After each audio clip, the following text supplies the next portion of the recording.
Now for a deployment to Japan to assist after the earthquake and tsunami that has hit a lot of their countryside.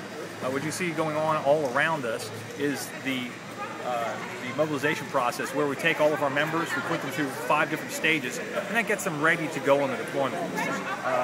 Everything from checking in their baggage, which is a huge part, because without that they're not going to be able to function for very long, to making sure that they have all of the pieces in it, our communication issue, and finally our medical in check. We're not going to take you to that, but our medical check-in to make sure our people are healthy enough to go through the rigors of the deployment that we expect out of them. In a little bit, we're going to find out our transportation, how we're going to transport the team, and then we'll rebrief the team, and then we'll start down the road towards an airport and get us in the air and heading towards the area where we can help people. What's your mission going to be? Well, our mission typically is to do search and rescue.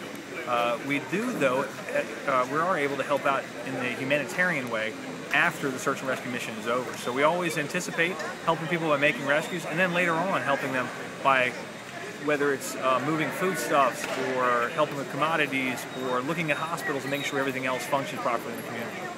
After looking at the video on television, what do you think are going to be your toughest challenges when you get on the ground? Well, one of the toughest challenges we're probably going to encounter in Japan is the wet environment. The high water, the flooding, the continued earthquakes and the tsunamis that continue to happen there.